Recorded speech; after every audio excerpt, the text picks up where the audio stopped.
Also, Nate Smith is performing Thursday night. We got to be there. Who? Whiskey on You. Don't worry about it. Great singer. Sing the hook. Sing the hook. I might know this. Ain't gonna waste one more night missing wanting you back. No, I ain't gonna dry another tear in this glass. I didn't waste any time finding somebody new, so I ain't gonna waste another drop of whiskey on you. No, I ain't. Follow me, everything is all right. I'll be the one who let you in it's a at good song. night. And You know what we need to do for real? Leave, I can guarantee you're gonna find still in the this shine. glass Big T filled shine. with whiskey. No. You just don't steal his thunder. He killed that shit. He's obviously way better, yeah.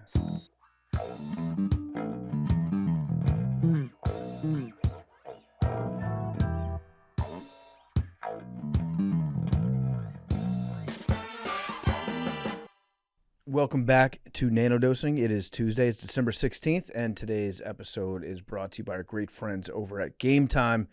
We're almost at the end of the 12 days of Game Time. They're giving away prizes every day with a $5,000 grand prize at the end.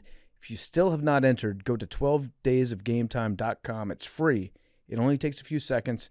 This season, Game Time is celebrating the moments that made people fans. They've been enabling those moments for the last 12 years now.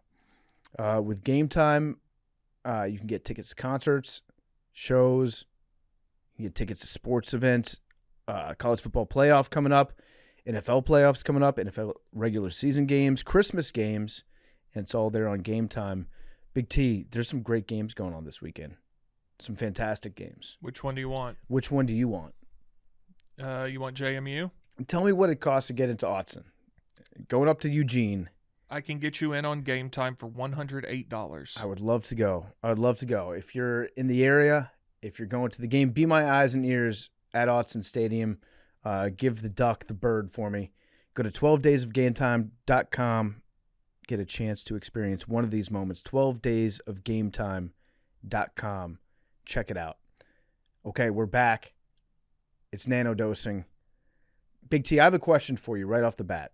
I may have an answer for you. Are you ready to answer my intense question? You might not like my question, Big T. Okay. But I will ask it to you regardless.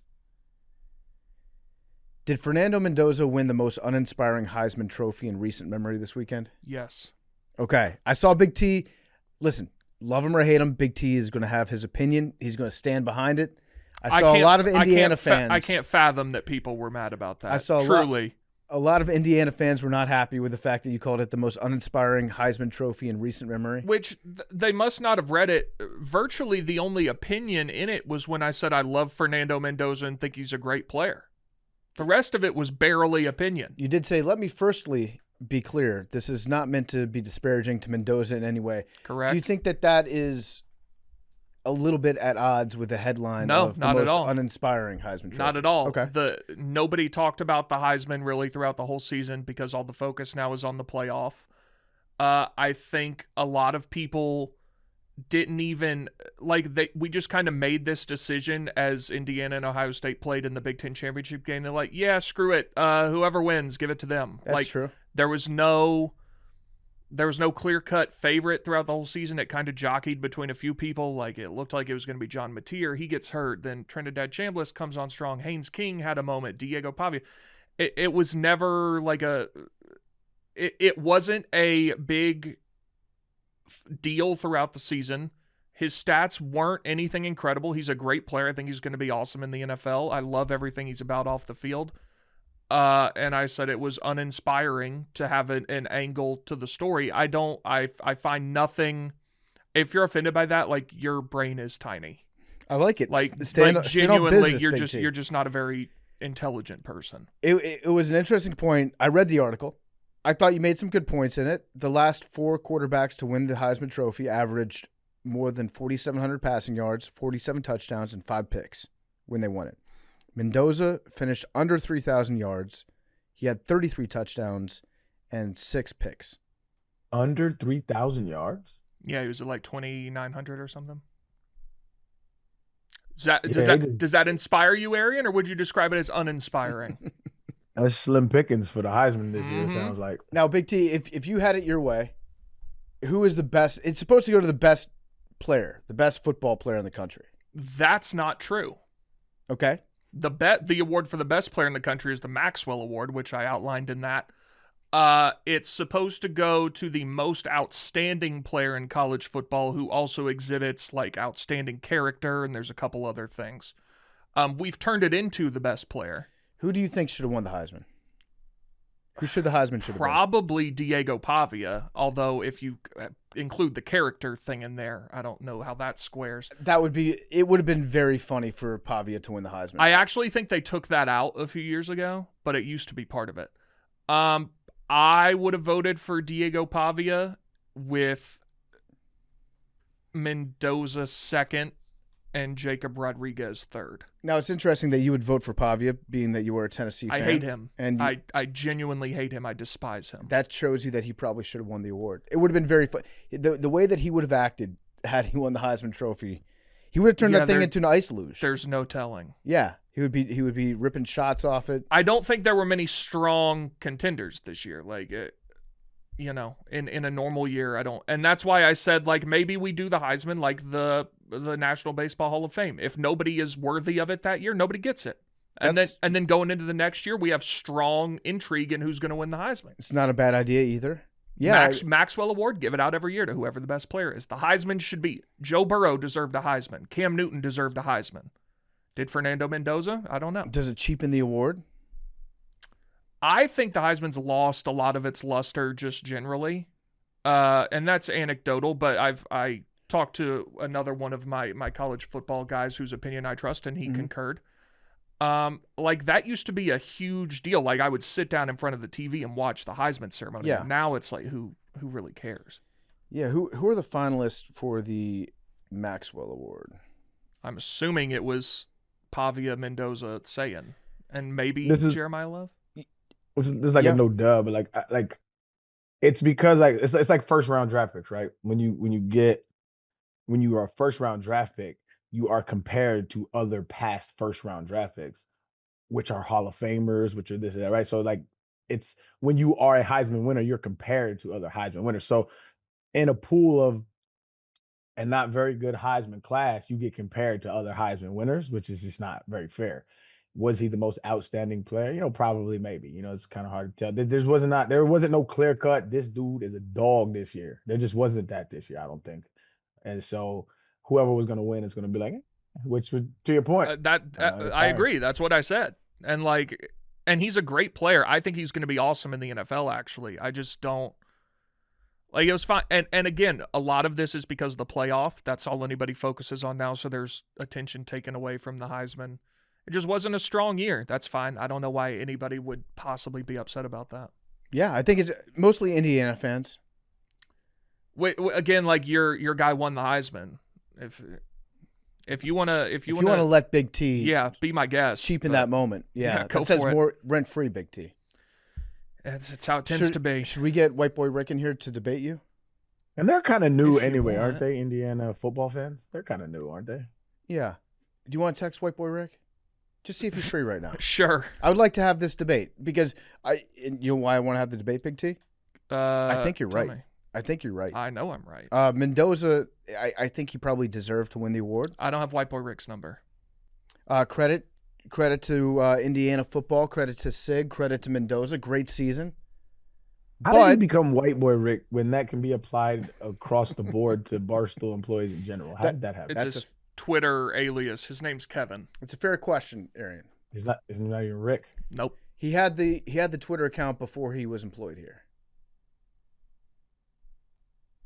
So it was a self-deprecating nickname. Self-deprecating nickname a little bit. Okay. But yeah, he's a massive Hoosiers fan. He gets in his feelings about the Hoosiers. A lot. Big time. So while waiting for him to come in, I have a take. Oh, wait. You're going to have to be quick. Okay, I'll pause that Rick take. Rick was waiting outside the door. Rick is really confused. Yeah, he's been following Big T around. Posted up there? Yeah, he's been following Big T around, waiting for a chance to confront him. White Boy Rick, have a seat at the mic at the end there. What's up, guys? There you go. I've never been in the studio before. It's good to see Can we you. tell Mac to zoom out because I can't see him? Okay, Arian needs you to zoom out a little bit. He looks like a white boy. Spoiler alert! Way to spoil it for me. Yeah. Man. I had no idea what I was about to expect. Rick, this is Arian. Rick. Hi, Arian. It's an What up, honor dog? and a privilege. Likewise, brother. Rick, we were just discussing Big T's blog from over the weekend. That Fernando Mendoza won the most uninspiring Heisman Trophy in recent memory. Yes. I figured that you would. I was going to say all time, but it felt harsh. Recent memory is a good qualifier in there. I figured that you would have qualms. Have an issue. First off, Big T, you're a ball knower. Nothing Thank but you. respect. Thank I you. did take issue with the most uninspiring part because Why? I don't believe. How do you not find this to be an inspiring story? I don't think you know what the word uninspiring means. Oh. That could be part of the issue. I know what the word uninspiring means. What does it mean? Your whole blog was centered around stats. Fernando Mendoza has sat out 7 fourth quarters this year. That's a fair counter. Volume Okay. stats. That's fine. When Fernando Mendoza's been sitting out like at 7 games this year, he's gone out early. I think you're emotional right now, and that's okay. Remove yourself from being an Indiana fan, right? Wait, Big T. That was. You That was gotta a fair- understand, I that gotta was fight a for my fair guy point, here. because No, that's fine. I read the blog. The headline was very inflammatory. Yes. I disagree. I wanted to question Big T about it. The stats that he brought up and the points that he made seemed like they were fair points to me. Did not realize that he sat out 7 fourth quarters. Not this like year. whole fourth quarters, but he's left 7 games early. Now Okay. that's actually interesting you say that. Remove yourself from being an Indiana fan. How many Indiana games do you think the average college football fan watched this year? They're the number 1 team in the country. They Okay. should be watching them. Okay, but If you how like many? good, if you like many, good football, how many were like good games against quality competition? Oregon, Penn State, Iowa. He had Heisman moments in all 3 of those games late. ODU. I think the national TV games he absolutely delivered on Heisman moments, and so he absolutely 3. delivered. And even Yeah, then, how many big wins like that does Diego Pavia have? You're, how you're many- making my point, Rick. The whole field wasn't very good. That was the whole point. I think you just don't know what the word uninspiring means. I think that's you're the not going issue. to come at me for my vocabulary right now. You That's said not what it. we're not going to do. I know You're- what you're- uninspiring means. You're making my point. Diego Pavia. How am I making your point? Diego Pavia had a good year, a solid season, fine. Julian Sayin was good with elite weapons around him. Like, none of these guys were incredible. They were all good. They were Fernando fine. Mendoza was absolutely incredible. And He was I think if incredible? you watch the games, he was incredible. If you want to look at the volume stats and the box scores, sure. If you sat down and watched Indiana football games all year long, Fernando Mendoza stepped up in every big moment, brought his he's team a a win very in good every player. big moment. What did Diego Pavia do other than fucking 300 yards? That's my point, Rick. None of them. So you're not are, arguing like, for great. Pavia. He's arguing. No. He's Okay. arguing that the trophy should have been vacated. I'm saying that it wasn't a strong If season. you came away from that night watching this kid take 13-0 Indiana to the number 1 ranking in the sport, and you watch that speech and you watch him hug his mother, and you come away from that thinking uninspiring, the award should be vacated. You're I using question the if you word- really enjoy college football. You're using the word in a completely different sense. Oh, Also, I so want to. But now we've pivoted because originally it was you don't understand the English language. Now, Well, no, there's a His a description of the word is not how I use word, it. but a word can have 2 different meanings. But to the games that you mentioned, against Iowa, he's 13 of 23 with 2 Exactly. touchdowns. You're looking and a at the pick. box scores instead of watching Against, the game. I watched all of these games. Against Oregon, he was 20 of 31 with 1 touchdown and a pick. Against Penn State, he was 19 of 30, 1 touchdown and a pick. And against Iowa State, he was 15 of 23, 1 touchdown and 1 pick. And in every one of those games, he got the ball down, and that touchdown came in the biggest moment of the game. But you see how someone could hear that and be like, yeah, it doesn't exactly sound like a Heisman winner to me. I think I understand like the stats aren't there compared And to like again- some again, recent. I think you're reframing the argument. None of this was saying Fernando Mendoza isn't good. In fact, as I mentioned prior to you coming in here, really the only opinion in there was that I said I think he's great and I like him. It was that the field wasn't particularly strong, and none That of I these agree with. guys That I agree were with. really Heisman caliber guys. I think Fernando Mendoza was absolutely a Heisman caliber guy. I think Now, he deserved the award. I think this year he was. 86% of the first place votes. do we have Yes, this year. do we have Because the field was weak. a ruling on what he's going to be allowed to do with the trophy? Because he said that he would want the trophy to stay at Indiana University Bloomington and have it be there because it's really the team helped him produce it. The fans have had a lot that has gone against them over the years. Well, it belongs to the people. Are they going to allow him to keep that trophy at the university in addition to the trophy that does? I think we got to keep both of them in Indiana. I was going to say I'll forgive Fernando for not knowing how the Heisman works. The school does get one. Yeah, so are they going to have 2 trophies on campus? Yeah, we could find buildings for them. Listen, the football facility doesn't have a lot of trophies to begin with, so we got to fill out the trophy case somehow. I liked it when they asked the guys what you would do with the trophy, and he was like, I would want it to stay at the school because it means so much to the community. And was it Love that said, Jeremiah Love was like, I would let God hold it? Yeah. And then what did Sayin say? He said something kind of... He gave another he was just like PR someone answer. in my family. Yeah, and then Pavia was like, I'm going to give it to Theo Vaughn. Yeah, you guys hear Theo Vaughn's banging my mom? Yeah. That was Pavia's answer. He's going to have it in the background of his podcast studio.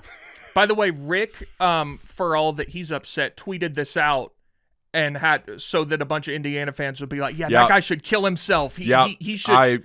Hand up. Yeah, and then Rick was like, well, guys, I didn't mean for you to tell Big T to kill himself. You're the one who did it. I summoned the trolls. Summoned the trolls. Yeah. That was a low blow, summoning the trolls like and that. I do apologize for. That's fine.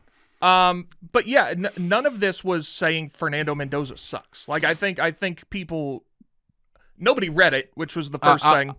I'll also be honest. I had a few drinks to celebrate the Heisman. Right now, I couldn't tell you one line from the blog. and that's I did read it, and that's part of the deal that I know going in. But you knew what you were doing with that headline.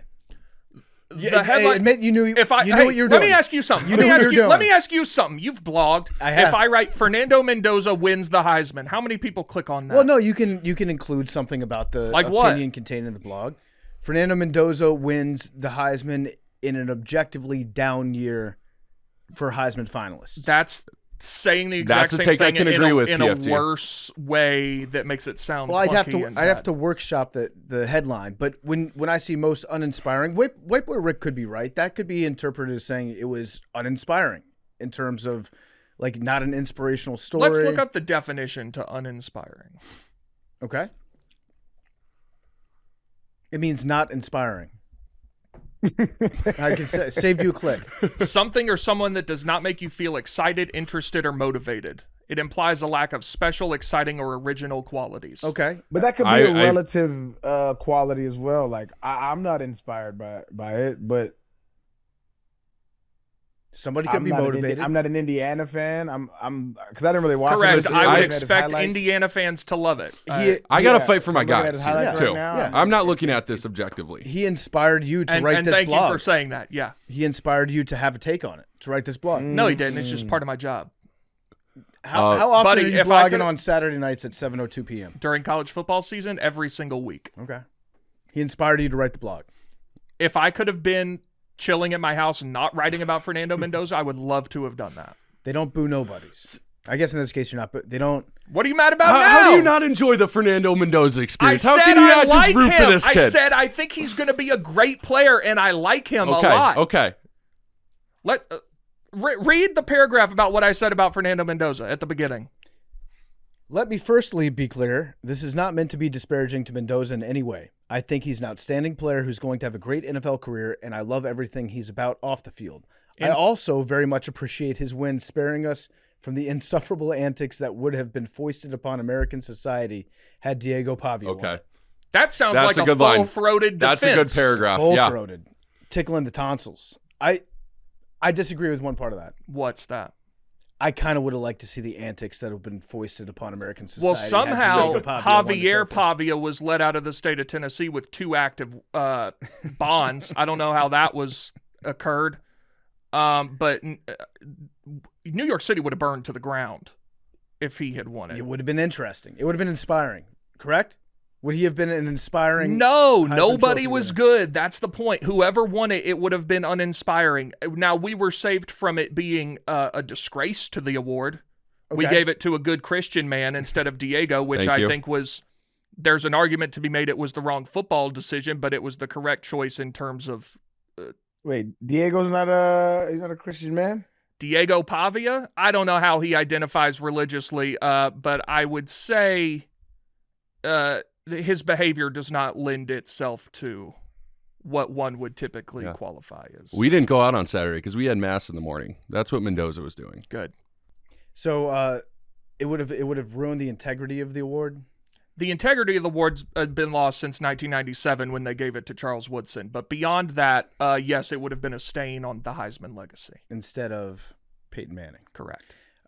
Well, O.J. Simpson still has a Heisman. Well, he's passed. In his name. He had one. He had one. Reggie Bush, they gave it back to him, right? No, I think he gave it back to them. No, but I thought that they reversed that. They reinstated. Yeah. We bullied the Heisman committee. That's right. Into allowing him. Yeah, good. Sullied the name of the trophy, giving Reggie Bush his Heisman back. Sure. They should have never had it. He should have kept it. I know. That was a mistake on his part. Possession is 9/10 of the law. All right, Rick, good defense. Good defense of your guy. This was always going to happen. You were going to have Big T doing his take. You're going to have the Mendoza fans defending him. I think both sides made good points. The headline seemed like it was a neon sign being like, fuck you, Indiana. And White Boy Rick had to respond. Can you imagine if White Boy Rick had not responded? I'm going to let you in on something, and I don't know if you know this. Yeah. But I'm going to, a little trick of the trade. Yeah. Generally, when you write a headline, you want it to be something that will make people click on it. And now we're having an IRL click off against each other. Can you thank me for getting more clicks to that blog? Because my tweet did do numbers. Let me see how. I have to see how many it got, and then I'll decide if I want to thank you or not. I think it drew a lot of visibility to the blog. Yes. At the end of the day, I boosted the blog. And if you know anything about X.com, the everything app, it's all happening on X. What the fuck is that, man? Are you getting paid? White Boy Rick had to write an inflammatory tweet about it to get more interaction on his own tweet. So you guys are playing the same game in each other's faces. So game, respect, game. Yeah, but you see how what I said is not what you thought I said. There's a potential that could be true, yes. Okay. There's a potential. All right. Good talk. I'll leave you with this. Surely Tennessee has a Heisman by now, right? Damn. Buddy, I don't. Oh, damn. Oh, wow. Damn. See, now he's that's a gonna good closer. That's a good. We call that a kicker. See, that's now the he's kicker at the end of actually- a column. Now we're in a different discussion, and now he's going to make me mad. That was a good one. It is what it is. It wasn't, dude. I'm disagree. It was a good one. That's a good blog. He just blogged you. because that's might what not all like the it, Indiana but fans said, and it made me feel bad for them. Yep. They were like, "Oh, hey Rick, ask him how many Heisman winners Tennessee has." Like, dude, you're an adult, like tweeting someone you don't know to tell someone else that you don't know that the college he went to doesn't have a Heisman trophy. Like, I'm 28, dude. I have a job. Yeah, it's a good one. But your job is to talk about Heisman trophies.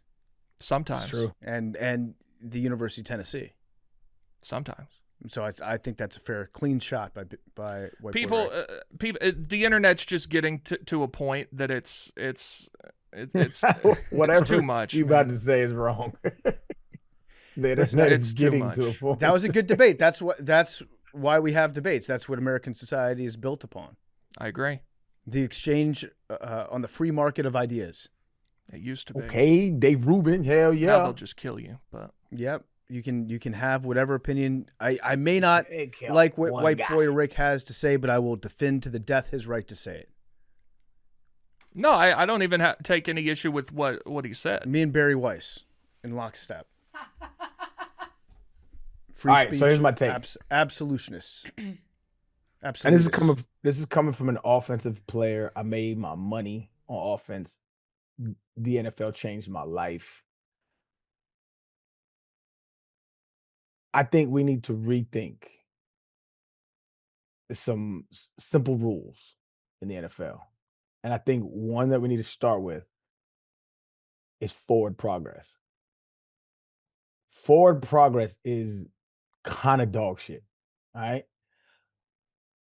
Logistically, if I meet you in the hole as a defender, and shout out to Kevin Rutland, is my homeboy who used to play for the Jags and the Chiefs, and we was talking about this yesterday, and I was like, you know what? You've changed my mind about forward progress, because I was always under the assumption, all right, if however much ground I gain, I earn that yardage, You can't knock me back. And that was just what I thought.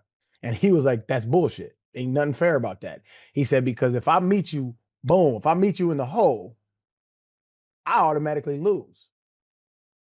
I lost because I have to, you like the ground you gained would stop, but I can't gain no ground, but you can. And he said, additionally, if somebody helps push you forward, you gain that ground as well.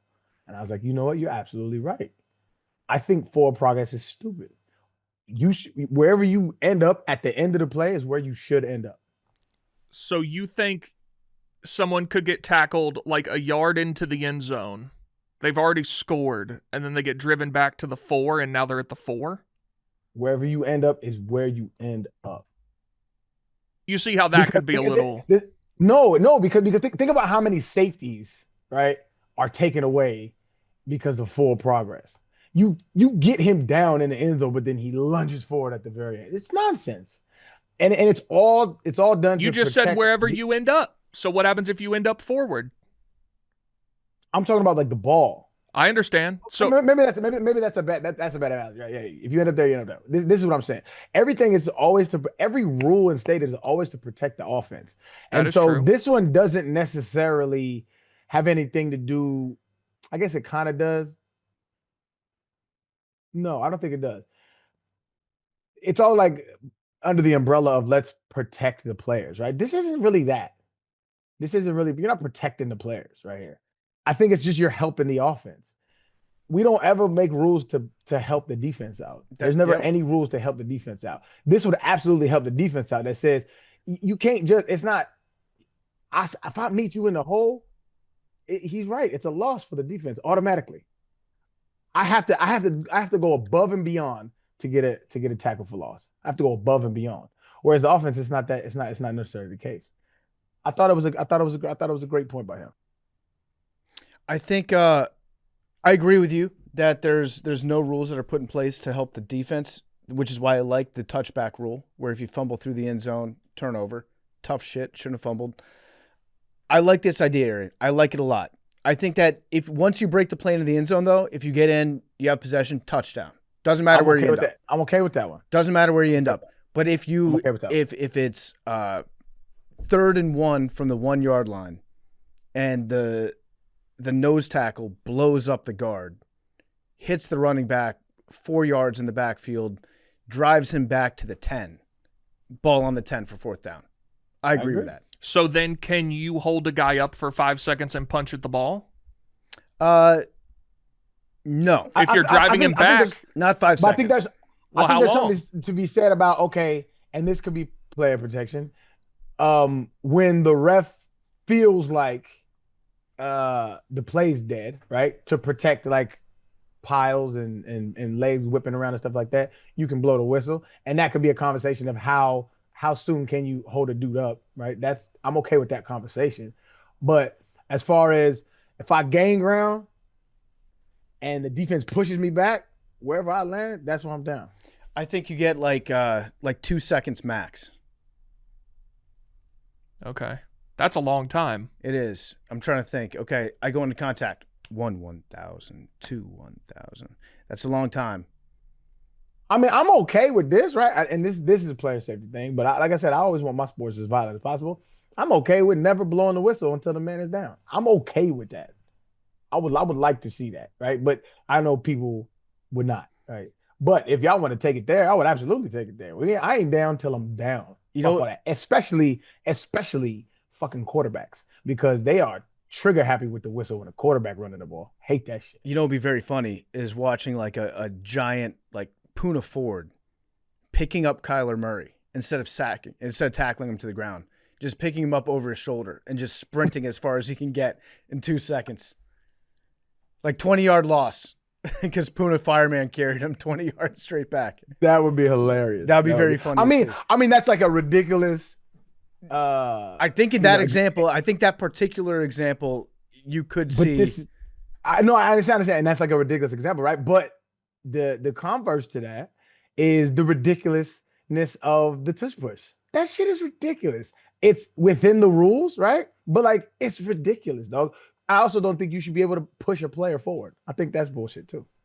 Yeah, I think because I think it used to be illegal. it did. If my memory serves me, from a memory serves me, where you're not allowed to push another player forward. So I think in the spirit of it, of like getting this game to be more physical and more like man versus man, we ain't down till we down, and no, you can't push a man forward. You can help block a man off a man, right? But you can't push a man forward. Like this tush push shit's get out of control, dog. Although I did see a good little rendition of it when the Baltimore Ravens lined up in the tush push, and I think it's Andrews or one of their tight ends. He reversed out of it and ran right. That was cold. That was hard. That was a good wrinkle that they put on it. The Eagles did a good one with Barkley the other week too, where I think that was Monday night against the Chargers. Yeah, they pitched it. So Big Cat had a similar rule, but it was mostly for safeties, because they don't call safeties in the NFL. It's like so hard to get a real safety because of the forward progress. His idea was where you're tackled. If you get tackled in the end zone, that's a safety. If you land any part of your body, if you land in the end zone, that's a safety. Which I agree with that. I like yours though because it goes one step further. We're just so you could have the ball at the 3-yard line, but if your toe is in the end zone, that's a safety. If you get thrown back, don't get thrown back into the end zone. Where you land, yeah. Where you so if any part of your body lands in the Okay, let's say you have the ball backed up inside the one. It's a toss. You get tripped up at the goal line, like a guy swipes at your ankles. You fall forward. You reach the ball. The ball's at the 3-yard line, and your toe is in the end zone. That's a safety? Yeah. You see how... I don't know about that, but a lot of the times... Now you're talking about a man who's 9 feet long. No. If your toe is at the end zone... Your arms can outstretch past your head. A 3-yard line. So the man is extended 9 feet. If you're 6 feet tall, that means your head is at the 2. Your arms can extend, say you're between the 2 and the 3-yard line. Okay. Just wanted to fact check the math. But the math works. It's close. But like how many times is like they say his forward progress was stopped, but he got carried into the end zone. You know what I mean? That happens a lot with safeties. And they're just, for whatever reason, they're really reluctant. Like I would like to see the stats on this actually. Like how many goal line plays are awarded for the offense, like breaking the plane versus safeties given. I bet you that percentage is astronomically different. It's just so hard for defenders to get safeties. Because to score, you only have to get the ball to the front of the end zone. To get a safety, you have to prevent the guy from getting the tip out. So it's a but a lot of the times that's not the case. A lot of the times they get tackled with the ball in the end zone, but their forward progress was stopped. And that's what I'm saying. Forward progress is fucking stupid. Well, no, that wouldn't be if your forward progress is stopped. That would mean if you were in the end zone, that would be a safety. It's that you get it out. Your forward progress keeps going. With your forward progress. So like I get sacked, I'm like an inch over the line, and then I get carried backwards into the end zone. That's where I'm saying that is bullshit. Like it's so hard to get a safety, dog. It has to be like clear cut, and that's just rare because, especially in the pros, because you're so good at blocking and being aware of the goal line. I'm saying, bro, if you end up in the end zone, it's a safety. If you end up there, safety. I like the rule though. I like that you can get driven back. Enough of this forward progress bullshit. Yeah, I mean, because they got to do something to throw the defense a bone. I mean, for years it's just been harder and harder to play, and this is coming from an offensive player. Like, but I'm like a football purist. I love football. I grew up on, and I played against Ed Reed, Troy Polamalu, cats who, you know what I'm saying, laying motherfuckers out. Ray Lewis.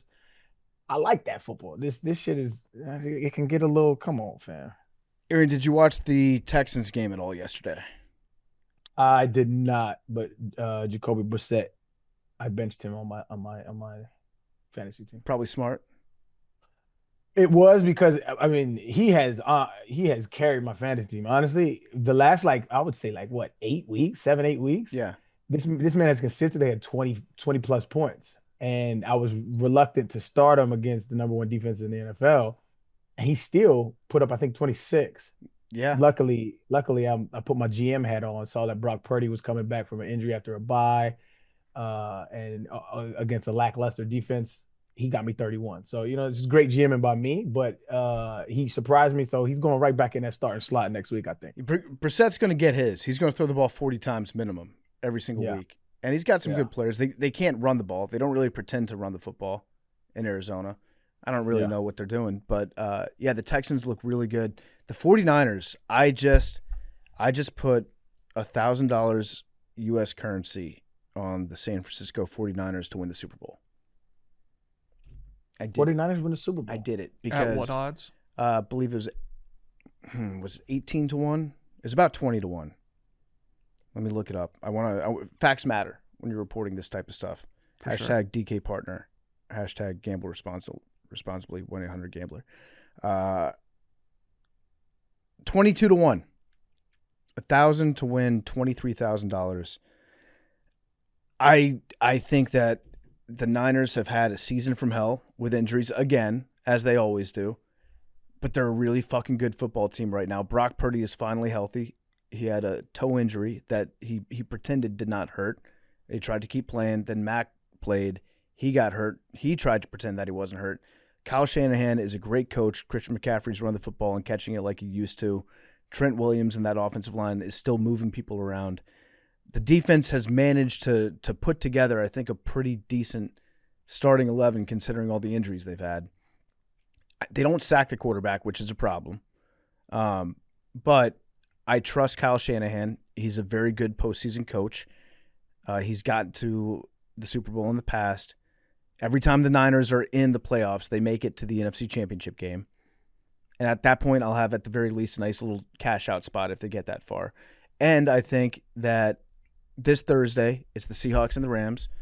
If the Seahawks beat the Rams, which I think that they could, it's going to be in Seattle, the Niners are going to have a good possibility of getting the 1 seed. That's the math that went into it for me. I believe in the 49ers this year. I don't know if that makes me crazy. There's just no real teams that I trust. I do trust the Rams, but I think that if the Niners get home field somehow, if they can get to that spot, I like their chances against the Rams. They've already beaten them once. What about the Panthers? So the Panthers, interesting. No, I don't trust them. I don't trust them anymore. Although they got shucked. Tyler Shuck is special.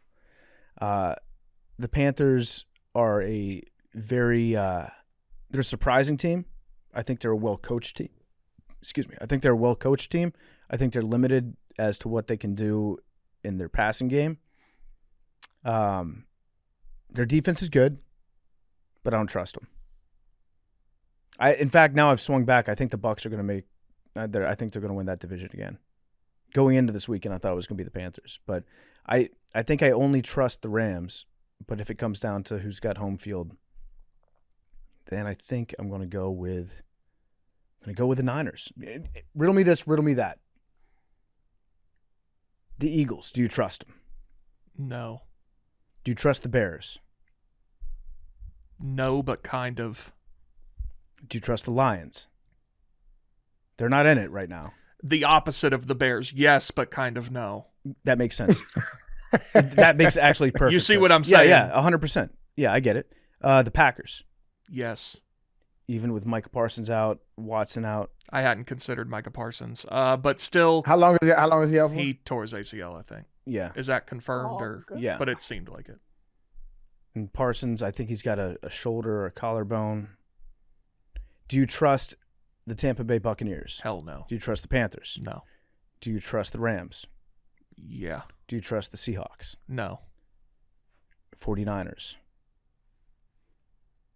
I would say no, but they just keep winning. They keep winning, and Kyle Shanahan is a great coach. I was making the point yesterday. I think if they get the 1 seed, he should win Coach of the Year.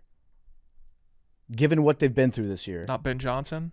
Ben Johnson's had a great year too. He's definitely worthy of it. I would say that Liam Cohen is also worthy of it. But did you know that Kyle Shanahan has never won Coach of the Year? I mean, checks out. He's a piece of shit. You're bitter. He's bitter because of the Super Bowl. I'll always hate Kyle Shanahan. What's the ball?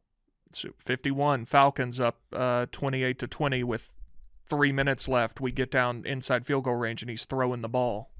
Then we got a holding penalty, sacked, punted. They go down, score, go to overtime, lose. Well, he's one of the reasons I had a great NFL career. So I love him. What about that? What I say mean, you? I mean, that's fair enough. Kind of another. So he was a bane of my existence in another way too. Wait, was Arian Foster a They system got to running put back? up with leftist theory all guys. Yeah, yeah. Now I have to sit here and talk to Arian for 6 hours a week because of Kyle Shanahan. That's This guy just fucked me over twice. That's a good point. I think I might trust the 49ers more than I trust any other team not named the Rams or the Seahawks. I think I trust the Niners more than Seahawks at this point. And I've been high on Seattle. I think the Rams are the only team I truly trust more than the Niners. Hey, you know what? I'll be the first to say it. Rather uninspiring crop of NFL playoff teams this year. That I would agree with. I might just become the uninspiring guy. Yeah, that's kind of that your. kind of kinda fits lane. your whole whelm thing. I might just say everything's uninspiring. Are you inspired by the Texans? I'm intrigued by them. Okay, all right, we'll take that. We interviewed that to me that's the wild card pick that I'm like that makes a lot of sense. Their offense needs to get hot, but anytime you have a defense like that, which is I love to watch like a good defensive team. They're a really good defensive team, dog. It's fun to watch. So anytime you have that caliber defense, you always gonna have a shot in the playoffs, always. And so your offense they got to get hot. I think is Woody Marks all right? I don't know. He was hurt. I had him in my lineup, and they listed him as questionable at the beginning of the game after he scored. So I don't know. And Nick Chubb, I don't think is, you know what I mean, Father Time get us all, my brother. And so I think a run game with a solid D is necessary, and I don't really see them having that. And depending on Stroud, I don't know. I think he showed flashes, but it'll be interesting to see how they can go through the playoffs. But that's a team I'm gonna watch in the playoffs. That'll be fun. Their running back yesterday looked pretty good. Jordan. See, I didn't even know who filled in for him. It's a guy named Jawar Jordan. It was his first game ever, first time carrying the ball, and he had 15 touches, 15 carries for 101 yards, 6.7 yards a carry. Louisville? Where is he from? I'm not sure. Yeah, Louisville. Yeah. Yeah, He sixth was round good in pick. college. So Okay. yeah, he looked pretty good yesterday, and I do trust that defense. We had D'Amico Ryans on part of my take last week, your boy, and we tried to convince him. You know how a lot of coaches are like, "I'll shave my head if we win a Super Bowl or like we win a championship." We Right. tried to convince him to grow his hair out if they won the Super Bowl. I think he got the cul-de-sac. Yeah. I think it'd be funny to see D'Amico Ryans because I've never seen him with even a 5 o'clock shadow on his head. Well, he was bald in college, I think, when I played against him. Yeah, Yeah, I think so. he was a great player. He's one of the rare examples, I think, of a great player that ended up being a really good head coach. I agree. A lot of the best coaches that are former players, they used to be like, grinders. They would be, like backup quarterbacks. Another one is Mike Vrabel. Mike Vrabel, yeah, he was a really good player too. Good point. Mm-hmm. Also, Arian Foster, great player. Still hasn't won the big one. Haven't won a big one, but I got us to the dance. Yeah, the Kyle Helped us Shanahan to the dance. of youth football. That's fact. It did make me want to coach adults, though. It did, absolutely. You should do it. No. The U40. You can't be a scratch golfer and coach. Can't do it. Yeah, that's true.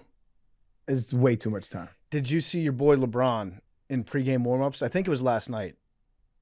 No, what did he do? Okay, I'm gonna send it to the group because Aaron, you're gonna want to watch this. I don't even want to say what it is before I send it over, but you're gonna be like, "That's my guy.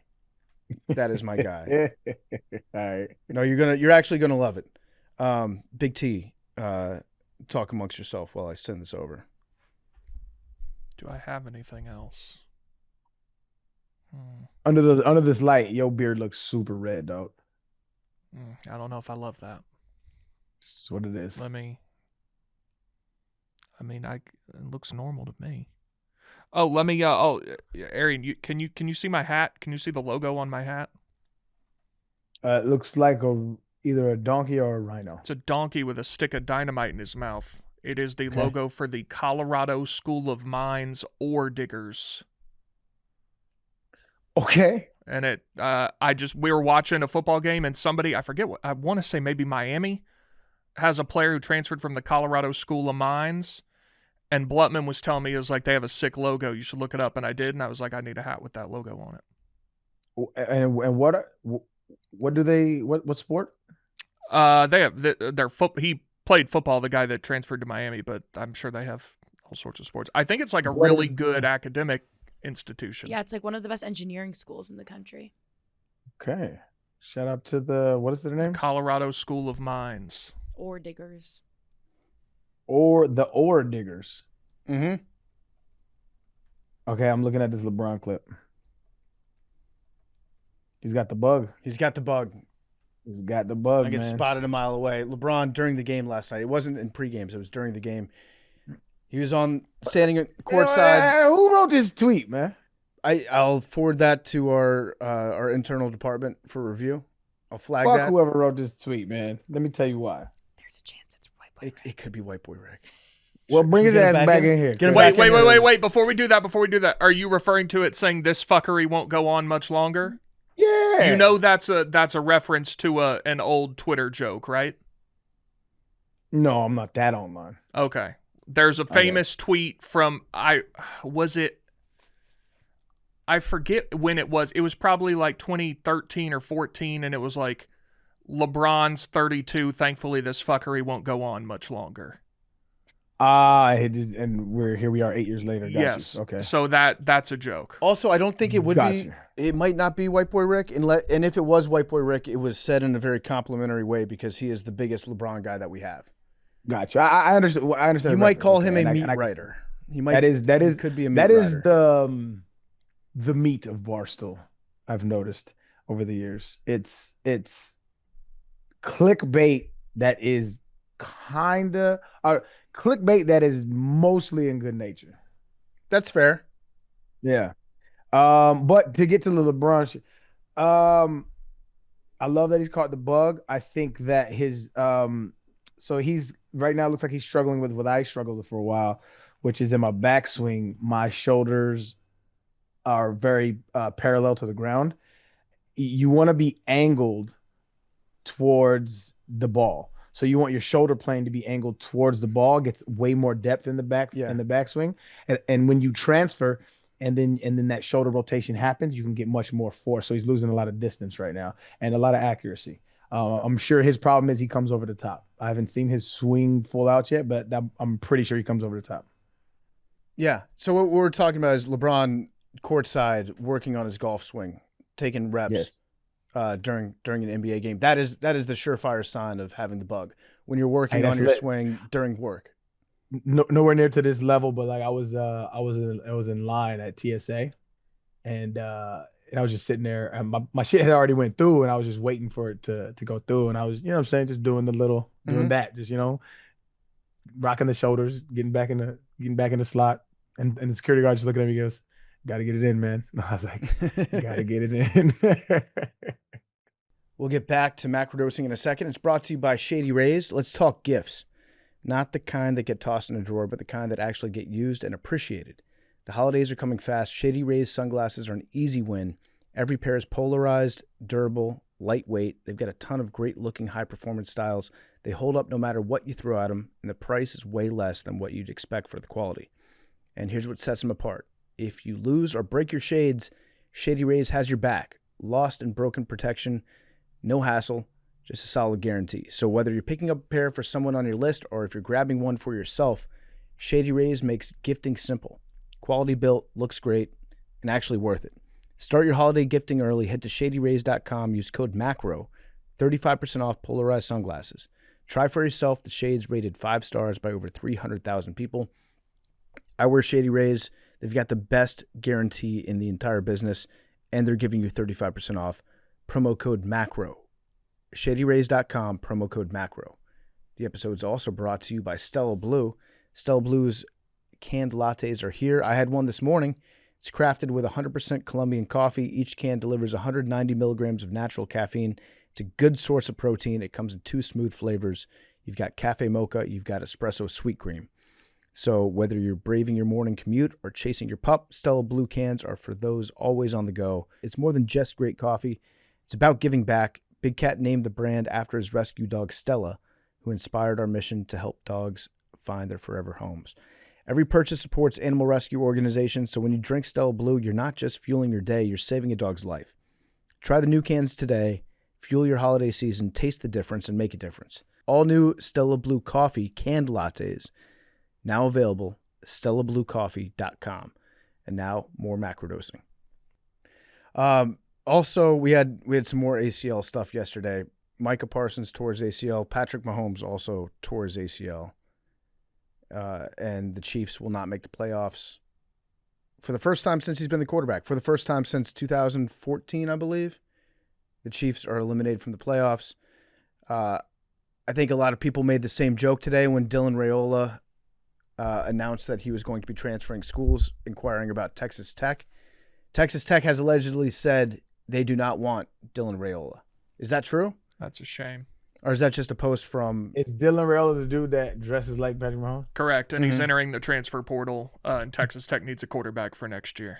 Yo, my man is a stalker, dog. What is that? Why does he do that? Listen, we all have heroes. Right? You're taking it too far. I was super inspired by a whole bunch of people. I don't fucking dress like them and act like them. It's weird. Like when I was growing up playing baseball, I turned my hat backwards like King Griffey Jr. That's different. How? Would you grow out you probably couldn't get the taper like him, but or he probably had a mid fade back then. I had a mullet. I had a mullet like some of my hero relief pitchers. I don't know, man. It's the mocking the mannerisms and like the shit before the game. It's a little weird, dog. It's a little weird. I don't know. You don't want to be your own person? I don't know. Do you, Diego Pablo, whatever? Yeah, he definitely had sympathy pains last night. But it's pretty fucked up that Mahomes tore his ACL so that we can't really celebrate the Chiefs not making the playoffs. Then Chiefs fans are like, you're a bad guy. Did you see that he still has not taken a snap in his career while mathematically eliminated from the playoffs? I did see that, yeah. And that the streak continues. Congratulations to McKenzie. McKenzie, big comeback win yesterday against the Patriots. Mm-hmm. Josh Allen puked, and then that's like Clark Kent going into the phone booth. Right. It's Josh Allen just puking on the sidelines. Mm-hmm. He's like, yeah, I usually do that. If I don't get it all out pregame, it usually happens. Like they must just not pick it up usually on camera. Yeah. I need a puke cam from now on. Yeah. And father. Yeah. Full of father to be. Mm-hmm. Father to be. It depends on when you believe life begins. Life begins. Right. But yeah, he had sex. Breaking news. Josh Allen did it. He's going to be a dad. And this is looking pretty good for the Bills right now. It's looking pretty good. They suck against everybody, but they're always good enough to overcome their sucking. Yeah. They're a second half team for sure. Yeah, they got to figure out that first half a little bit. They got to figure out the defense a little bit. Well, their best corner was out yesterday at the last minute. And the Patriots are a good team. They are. They are. And this is a big win for the Bills. So very. If this is going to now, if the Bills won the Super Bowl, would it be at all sullied by the fact that they would have had to go through an AFC in the postseason with no Patrick Mahomes? No. Okay. That's better. Good. It's better. That's okay. That's the appropriate response. Yeah. Good. So we won the Super Bowl in the best year ever. Yes. So it's almost like winning 2 Super Bowls. Yes. What about when Chiefs fans would say, well, you did it in a year where you didn't have to beat us? Don't care what they think. Okay. Don't care about their opinion whatsoever. You should have been better. Yeah. These are great points. I'm just testing you, Mackenzie, because if that day does come, the Chiefs fans will bring this up. Yeah, that's fine. You got to be ready for it. They can. What are the odds? Give me the top 4 teams odd-wise Vegas is saying is going to win a Super Bowl. Oh, Big T, can you bring it up? Because I want to guess. Oh, I wanted to guess. Will y'all bring it up? Yes. Super Bowl odds per DraftKings. Was that will y'all bring it up? Boy, country. And I don't talk like that. You just said it. Yeah, you did Will say y'all it. I bring did it say up? that. I didn't say it like you said I said it. you know what pisses me off is people using Run it back. people using y'all online that have never said the word. y'all in It's their life. become far too ubiquitous. And Yeah. it's people from New York trying to do it. It's the whole thing. Yeah, I have used y'all in my life a fair amount. I would never type it out online. Oh, really? Yeah, I would never. Interesting. And I'm not, because I'm not a y'all guy. I have said Okay. y'all. No, I respect that. Yeah, I've got I've got y'all in my blood, but I would never in a million years type out y'all. Interesting. So we're gonna guess Rams. Okay, yeah. Guess your 3. Can I say something on DraftKings? The third place, there are there's 2 teams tied for the odds. Okay. So Perfect. We'll go with them. Okay, I'm gonna go. Yeah, Rams. Good choice, Big T. Do you think the Patriots are up there? I don't think they are. I think Bills. I think the Bills are good. No, I think the Broncos might I think it's Broncos. I'm gonna might go be Broncos. second because it looks like they might get home field. I would say like Rams, Broncos, Seahawks. They can't be that high. Who else is there? I'm gonna go Patriots. Rams, Broncos, and Bills. I think it might be the Seahawks and the Patriots might be tied. But I'm gonna go Rams, Broncos, Bill. I'm gonna go Rams, Broncos, Bills, and I guess my little Cinderella Bears. okay. So plus 310, LA Rams. Plus 650, Seahawks. And then at plus 800, we have the Broncos and the Bills. Okay. tied. Where are the Patriots? The Patriots are currently at plus 1500. Wow. They don't believe. People don't believe. Texans I are might plus be 1200. interested. The Texans are more likely per Vegas. Wow. Interesting. They would have to play if the playoffs started today. I think the Patriots would have to play against the Texans. First round. That defense. That defense. It's a scary defense. Mm-hmm. I'm excited about these playoffs. I am. Even though the Commanders are not a part of it, I'm still excited. Got a big win against the Giants yesterday. Well, you got to be used to that after all these years. Yeah. Well, I mean, the thought has occurred to me, like, So what mean. if last year was as good as it gets? There's a strong chance. It was a great time. Listen, I've seen, and that's coming from someone who has seen as good as it gets. Yeah. I promise. It does.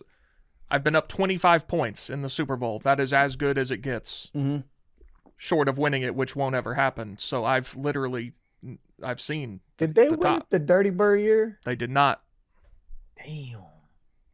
Jamal Anderson. They're What 0-2. he's doing, man. Shout out to him. Lost to the Broncos, right? Yep.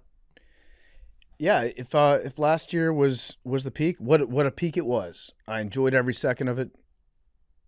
2 playoff victories, NFC Championship game. That's probably all the universe has in store for me. So we'll move on. We'll pick up the pieces. Your life is good in other ways. Yeah, my life is great in other ways. That might be the peak of the Commanders part of my life. Yeah. JMU, listen, big There you year for go. JMU. I just got to pivot. Yeah. We're probably. Billy Madison. We got Billy Napier, DJ Lagway. What do you think about that, Big T? DJ Lagway has entered the portal. He's a Think you're Billy getting him? guy. He's a Billy Napier guy. My theory is that the relationship is so strong that DJ said, I wherever Billy goes, I go. JMU. Suppose it is possible. It's possible. Probably not going to happen. Didn't look great this year. He beat Texas. Okay. He also threw 5 picks against LSU. Yeah. Is he good? TBD. He was hurt this year. I think he maybe should have not played the whole season. He was hurt since spring. Okay. But yeah, I mean that'd be a big get. Who would you bet on if you had to bet today? JMU, Oregon, 21.5. The hook outside of 21 makes me think twice, but I mean this is Josh Pate, I think, made a really good point on his show, which was it's extremely rare you get one of these games where the team with the talent advantage is fully 100% focused on a lesser opponent. Like normally these games, you're resting starters or it's a trap game between, South Carolina and Florida or whatever. Oregon is 1,000% focused on JMU. 1,000% focused. I would hope. And they have a tremendous talent, size, speed, coaching advantage. So. Coaching?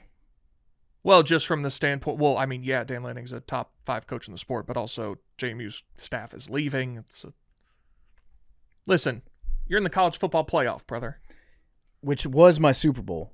Getting there was my Super Bowl. But now I realize I have to actually play the game, and there's a big chance of my Super Bowl victory actually being the worst thing. Well, you won the Sun Belt. Listen, James Madison was in the FCS, 3 or 4 years ago, and they just won a conference championship, and they're in the college football playoff? Yeah. That's not joking. That's, incredible. Pretty good. I actually remember having these conversations with Ebo when it was rumored that they were exploring coming up to FBS, and I was like, it is a much better state as a program to, be competing for FCS national championships than getting the shit kicked out of you in FBS, and that's not what's happened. Mm-hmm. So, credit to JMU. There we go. Let's cover the spread, JMU. You betting on it? I bet the second the line came out because Love that. I thought when I saw 21.5, I was like, this is going to come down to 21 or 20 pretty shortly. And it did. It dropped down to 20.5, and then it went back up. So you got 21.5. Yeah, I got 21.5. I love that. For a brief period of time was good value. Just for solidarity, I might take that with you. Listen, we're going to play 4 quarters. Hey. This is it's like you betting with your team with strokes. You know what I mean? Yeah. No, that's exactly what it is. Oregon's it's a scratch handicapper. It's me versus Luke Kwan. That's actually about exactly what this would be. And you know what? Oregon could sleep on you. They might You never know what can happen. They might not wake up. They got to put their pants on too. Yeah. I like this.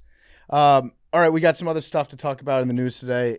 I don't know what's going to happen by the time this comes out, but right now, nobody has any idea who the mass shooter at Brown University was yesterday, which is pretty crazy. They actually, literally just this second across my timeline, there's a new video. Providence police have released a second video of the Brown University suspect. Can be seen walking in all black clothes and still remains at large, has not been captured, despite more than 800 cameras in the surrounding area. It's just a guy walking down the street. You can't tell anything. Wearing all black? Yeah. Which I imagine is probably a pretty common outfit to be wearing this time of year. When you got heavy coats, most of them tend to be dark colored. But I don't know how it's possible for somebody to do this and get away with it. To leave the scene. And I was telling Big T before we started taping, back in my day, somebody would do something like this and they would just off themselves at the end of it. But in the last 5 years, it's like they don't do that. They get caught at a crazy clip. You remember that, Arian?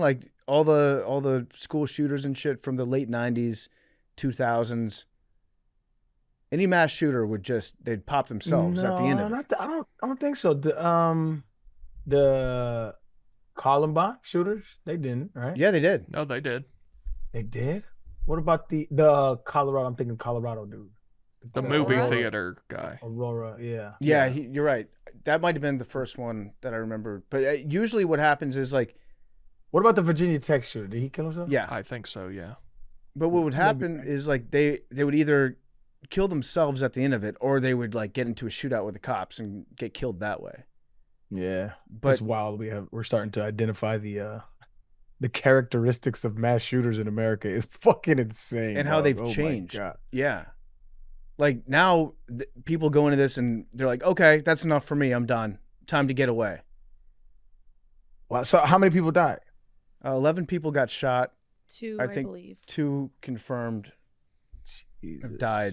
And then they picked up somebody yesterday, and they're like, we got a person of interest. The person's name was leaked to the media, and then everybody dove into this person's background. They found out who he was, and then they interviewed him. They took some forensics on some guns that he owned, and then they released him. They're like, wrong guy, after the name was leaked. And so that guy is probably going to sue. I think I was telling Big T too, I think Cash might be on his last legs here feel like He always looks like he doesn't know what's going on, like ever, even when he does. Well, Like, it's just- I have no idea what goes on behind the scenes with Cash, but I do know that like the way that he tweets about it when they make an arrest, it doesn't seem like a way that an FBI director should be like discussing things publicly. So when it happened, he posted update on the shooting at Brown University. We established a command post to intake, develop, and analyze leads and run them to ground. We activated the FBI's cellular analysis survey team to provide critical geolocation capabilities. As a result, we and assistance from the U.S. Marshals and Coventry, Rhode Island Police Department detained a person of interest in a hotel room. We deployed local and national resources to process and reconstruct the shooting scene, providing HQ and lab elements on scene. We set up a digital media intake portal to ingest images and video from the public related to this incident, and the victim specialists are fully integrating with our partners to provide resources to victims and survivors. The way that he posts about it seems like he is a CEO that's like bragging about their company's capabilities because they want to get more investment or move more product. right. Not in a way like him posting all this shit right here. That's him being like, look how cool we are. Look what we did. And here's Is it what, even necessary to inform us? I would say it's probably not counterproductive to do Yeah. it, because like the way that the FBI should operate is people don't need to know all this shit. Yeah. Like if anything, you're giving too much information to the next person that's going to commit a crime. And then they're like, well, they have their digital intake portal that they're going to be running their shit through. And it just seems like too much information to be like, hey, I'm almost like bragging about it, about the way that they did it. And I feel like there's so many like career law enforcement people that work at the FBI that are going to see that and be like, this guy, I don't know why he's doing this, but I don't like it. I feel like Cash might be on the way out. That's just a guess that I have. Had maybe the funniest quote of all time, dog. When Charlie Kirk died, he said, "Rest now, brother. We have the watch. Like, see you in Valhalla," or some shit like that. Yeah. Yeah, Valhalla being a famously Christian representation of heaven. It's just so funny on so many accounts, like, bro. And you know, like he ran it by somebody he loves, right? And they're like, "Yeah, you cooked." Stick to podcasting. Some of us we're not built. I'd be a terrible head of the FBI. I'll be the first one to say it. I'd be the worst. I think I'd be worse than you. I'm going for everybody in the department first. Arrest yourselves. I'm cleaning that bitch out. Yeah, Release a whole bunch of files, cuz. we'll see what happens with that. It's a bad situation. That could actually be a good platform for FBI director, like the guy who said he was going to become president and sign one bill dissolving the federal government. Mm-hmm. You run, I mean, you don't run for FBI director, but your pitch is, if I become FBI director, everyone in the FBI is going to prison. They're all fired. That's draining the swamp. Who's going to arrest them? You. CIA. Personally. I mean, yeah, I don't. Yeah, see? Well, you just have to have the CIA arrest the FBI and then hire a whole new FBI department to arrest all the CIA. The CIA doesn't arrest people, though. Well, they can torture them. Yeah. Boom. But you only need, like, okay, let's say, just for easy They math. can, though, can't they? The CIA? Yeah, the CIA is not allowed to do any sort of activity. They're not supposed to within the United States. They're foreign. They're not a they law cannot arrest enforcement people. agency. They're a Look at that. intelligence agency. Yeah, they're not supposed to do any sort of operations inside the states. They have, and they probably continue to. But they would not be allowed to arrest the FBI. They can detain them. You know who I think? I guess for like questioning. The one branch of the military / law enforcement that has like 100% public trust, the Cajun Navy. And I What know is the what that is, Cajun? but why don't you tell everyone else? They're not actually like a branch of the military. They are the Cajun Navy. They show up when there's like a hurricane or a massive flood, and they've got their fan boats, they've got the speed boats, the fishing boats, and they show up with like, heavy equipment, their trucks. I think a lot of them probably work running construction companies, and they get shit done on the ground. They're the one group that if I was trapped in a flood, I'd be like, thank God the Cajun Navy's here. I've never heard of them. This is kind of dope. So they're like, what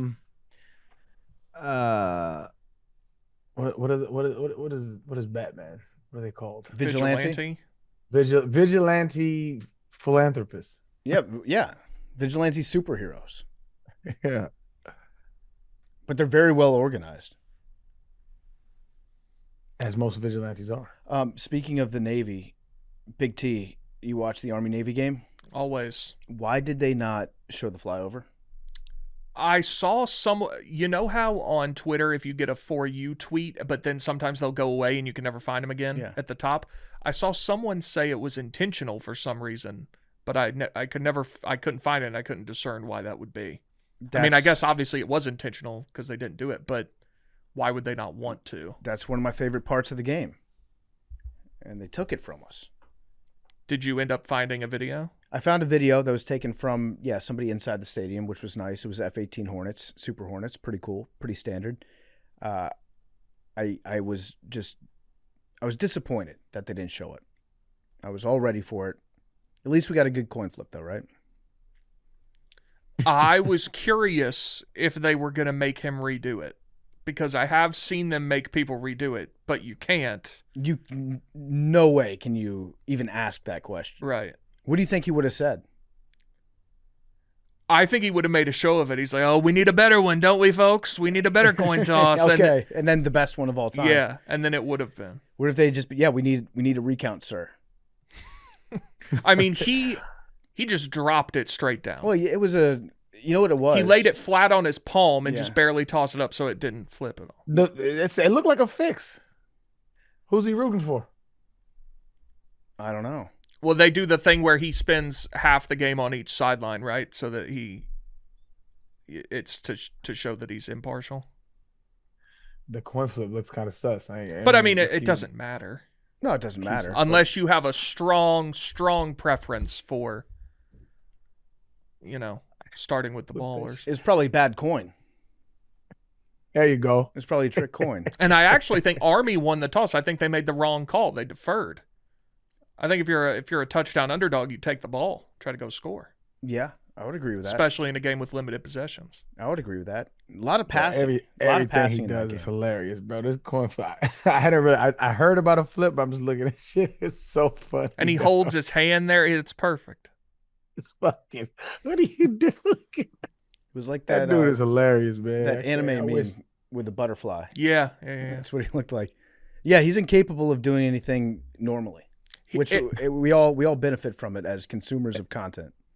He threw it at the dude too. It's right at this nigga feet. Arian, it was there's a tweet that goes around every time he tweets something funny or whatever. It's from I don't know who it's from, but it says, unfortunately, he has another banger. That's what the coin toss was. Yep. I did ask Big T to send me the clip of him talking about the Army-Navy game when he was up in the booth a few years ago. When he was like, it's not the best football, but it's good. It's good. But it's good. We love it, don't we? And I think one of them was ranked at the time. Yeah. I was rewatching it, and it's one of the funniest clips I've ever seen. And I was trying to think of why he decided to go there with it. I think it's because at the game, it's a very special game. If you haven't been to the Army-Navy game, I would recommend going to it. It's unlike anything else you've ever seen in football. I like the pageantry around it. I like when they do the prisoner exchange at the start. I like when you have the paratroopers coming down.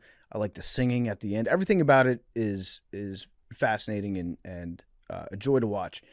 I think he might have gotten a little bit jealous at the game that everyone is talking about how great these individuals are that play in this game and what it means. And he's just like, it's not the best. It's great, but it's not the best. By the way, that was the 2016 game. Navy was 9-2 and number 25 in the country. Okay.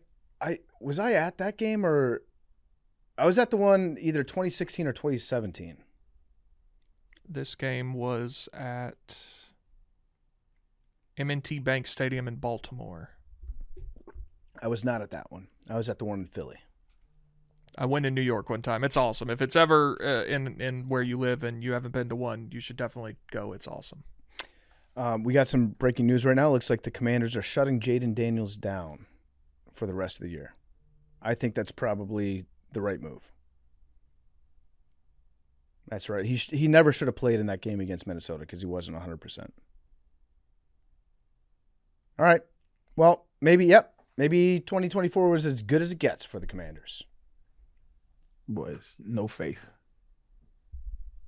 Well, would you? Nope. Yep.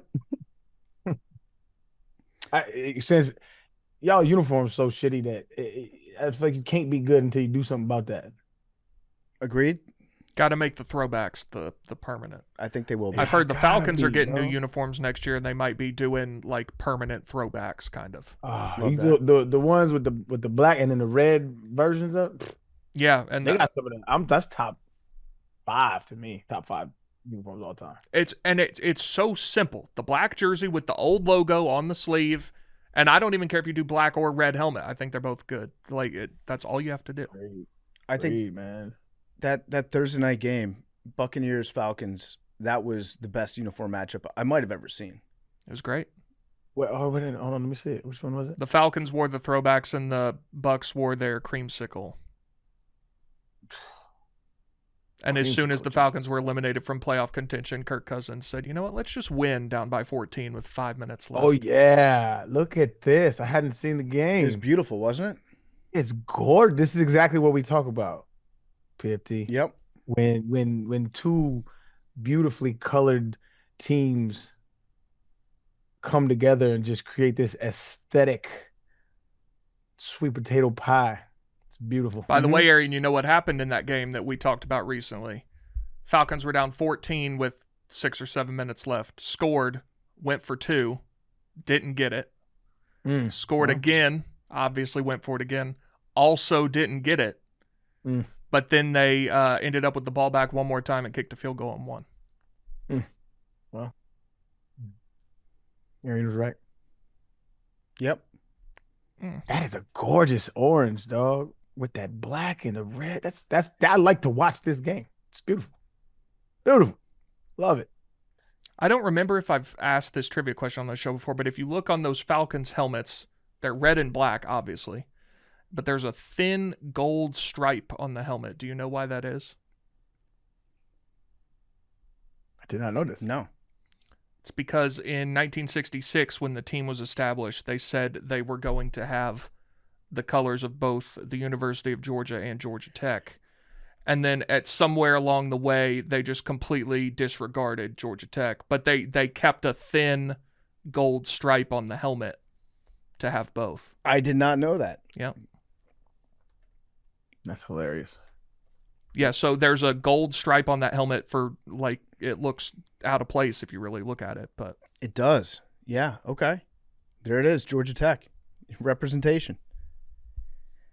Big T, you sent along another thing from the news that I've not had a chance to watch yet.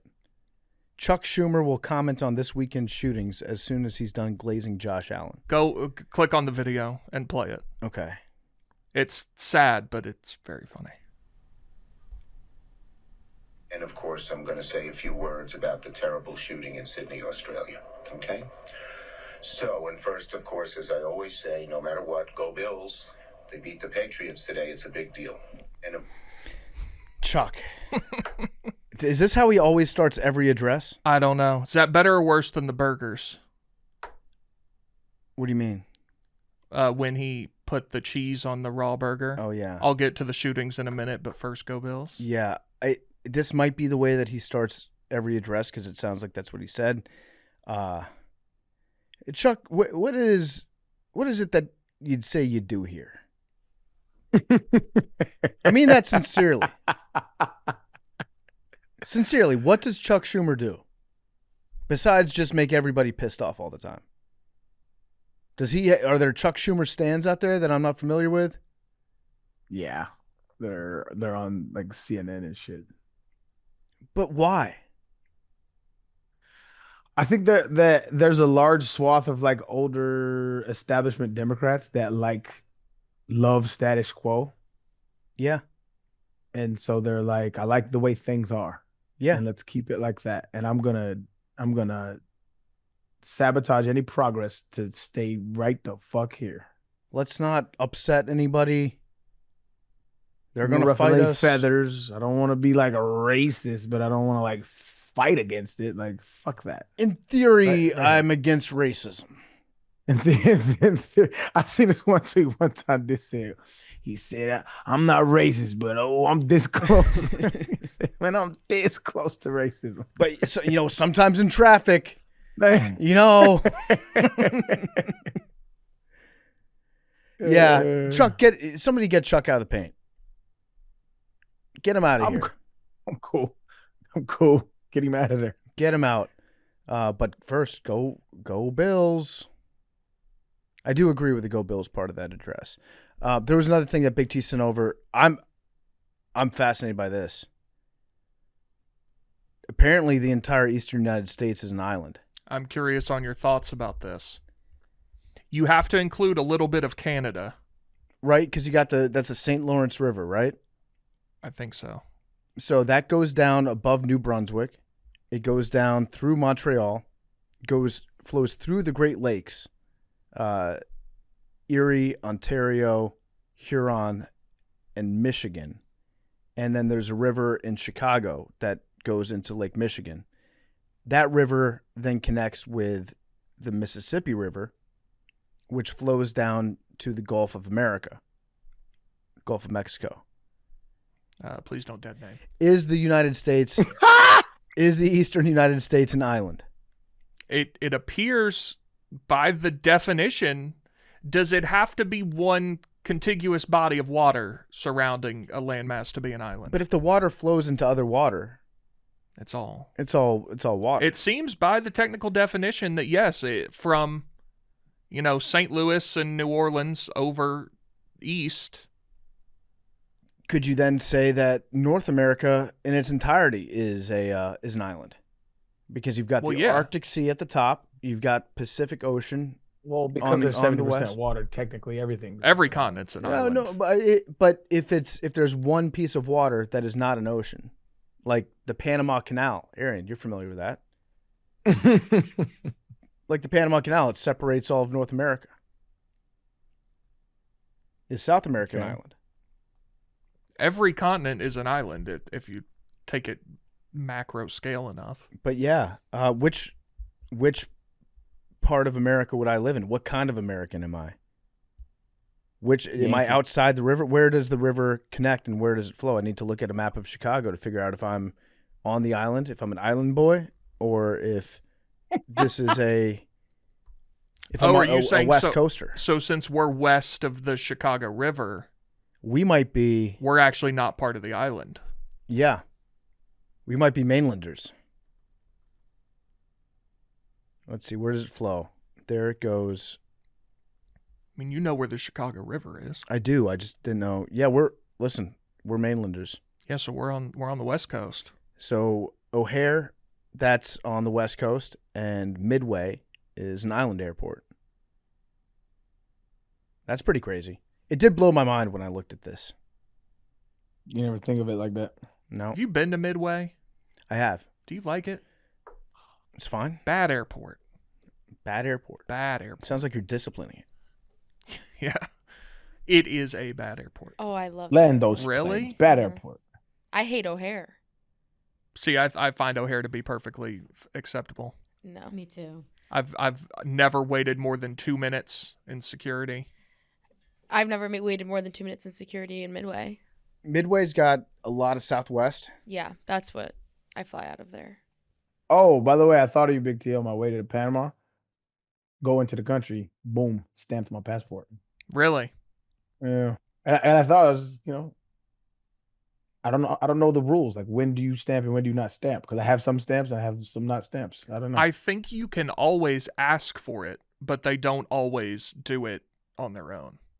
Got you. Another thing that was wild when I went to Panama, texting people back in the States, for whatever reason, you go into that country and it disables your gifts. Oh, so like really? Via text, I had no gifts. So I Googled what was happening. They're like, yeah, you have to go into your settings and rechange, blah, blah, blah. I'm like, why the fuck? So like, you know how you go to your little plus thing on your phone app? Couldn't send gifts. It was not available. Wow. They hate memes over there. I guess so, man. We'll get back to macrodosing. It's brought to you by Sport Clips. This holiday season's packed. You got football to watch, relatives to visit, presents that you need to buy at the last minute. Fortunately, Sport Clips haircuts is the perfect holiday timeout. Just when you thought the MVP experience couldn't get any more relaxing, the Playmaker Scents are back. For a limited time, choose one of 3 all-new seasonal scents for your hot steam towel. Take your relaxation to the next level. Of course, you're still getting a massaging shampoo. You're getting a sharp cut just in time for holiday photos. Don't let the hustle and bustle of the holidays get you down. They've got new Playmaker Scents available until December 27th at participating locations and where permitted by law. Sport Clips is a game changer. The holiday scents, the Playmaker Scents, include the Cold Mint Plunge, the Tailgate Huddle, the Halftime Chill. The Halftime Chill is my favorite. You get the blast of crisp, clean confidence. It's like if Santa had a favorite cologne. To try one of the new Holiday Playmaker Scents, available until December 27th at participating locations only, go to Sport Clips. Sport Clips, it's a game changer. What else we got in the news today? I don't really want to talk about the Australian shooting. It's just depressing. Rob Reiner. That's also depressing. It was a bad weekend. It was a bad weekend. It was a bad weekend, yeah. But do you want to talk about Barry Weiss and Erika Kirk? Yeah, so the whole Erika Kirk versus Candace Owens thing is They're having a sit down. Right now. It's kind of crazy. They're gonna talk? It's not like Televised. Yeah, but she said that she was sitting down with Candace Owens, which seems overdue. I mean, I gotta know the dynamic of their relationship. If I got a shorty and she get popped, and I got somebody running out and defaming her, I'm not talking to you. We don't got nothing to talk about. Fuck you. Yeah, I guess the argument would be like you shouldn't have to sit down with somebody to have them not be spewing crazy shit about your dead husband. Agreed. I think the difference is that, like, Erika Kirk has now found herself leading a massive conservative media company, and one of the loudest voices and most popular individuals in that same ecosphere is Candace Owens. And I feel like for the future of her company, she feels like she has to sit down and like try to squash this. Yeah. Which is, it's a very strange position for her to be in. And Candace she is raking in the views right now. Yeah, I don't know, man. I never want to tell anybody how to grieve. Right. That's the thing. It's like if you go through a traumatic period like that, if there was a camera on you for every second, or at least, not every second, but she's been on camera a lot after Charlie was shot. That's the interesting thing to me. Not insinuating anything, but I'm just saying that if I'm in her position, I don't know that I go on podcasts with her to talk. I mean, maybe that's a way of you dealing with it. In that same vein, did you see that? Did you see Conan and that podcast clip Will where Arnett, he and his friends were talking about how he was basically making fun of his dad's death and blaming it on his friend.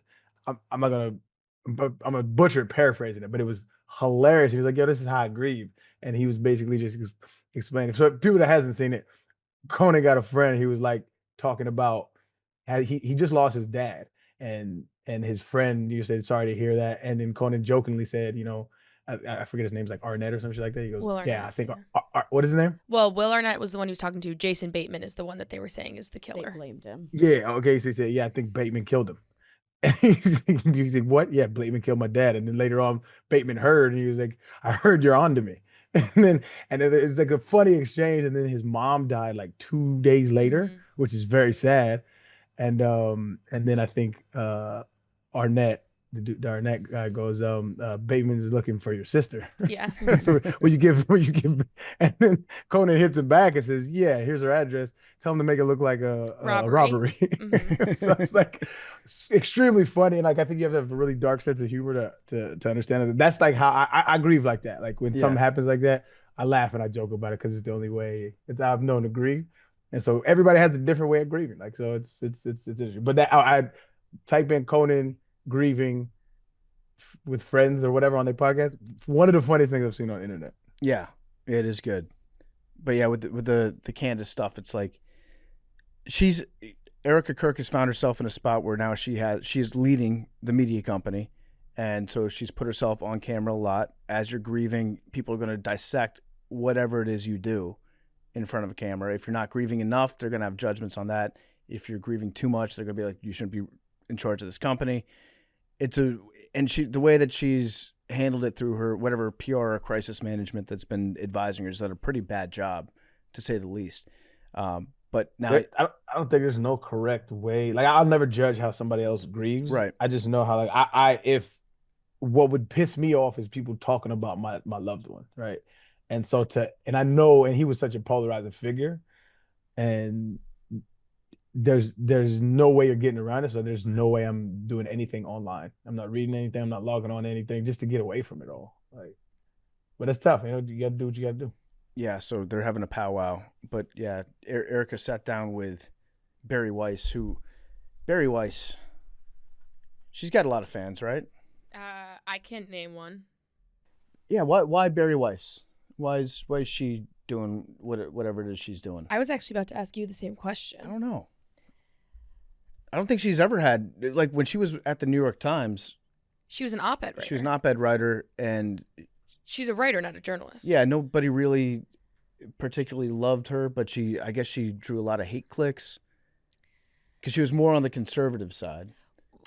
She was writing on the more conservative side, but then would say that she's a left-leaning centrist. Yeah, but then I don't think conservatives really care for her much either. I don't think anyone cares. When you ride the fence like that, I think it's hard to find a group that actually cares about your opinions. And if you're not willing to stand up for anything. And if you're editor-in-chief of something, you don't necessarily have to put yourself front and center in all the now the she's day-to-day stuff. Now she's like the face, spokeswoman of CBS News, which she's not particularly good at.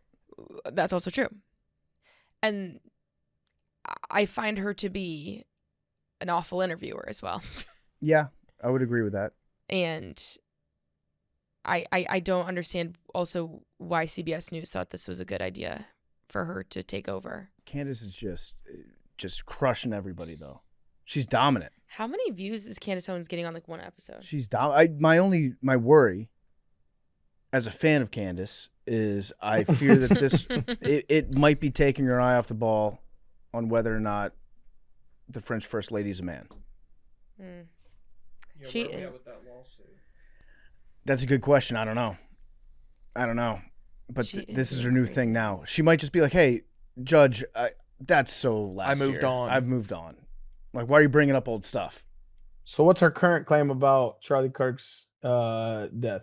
She's doing the asking questions thing. I just see every 4 or 5 days, like on the show tonight, there's a bombshell, and then I never see a bombshell. So she's done that 6 or 7 times. I think she's publicly But questioned the narrative of a 30-06 round being the bullet that killed him. Which, if you know anything about ballistics, which I don't really, but I know enough about like hunting rifles and rifles to know that with a rifle like that, you usually get a pretty sizable exit wound.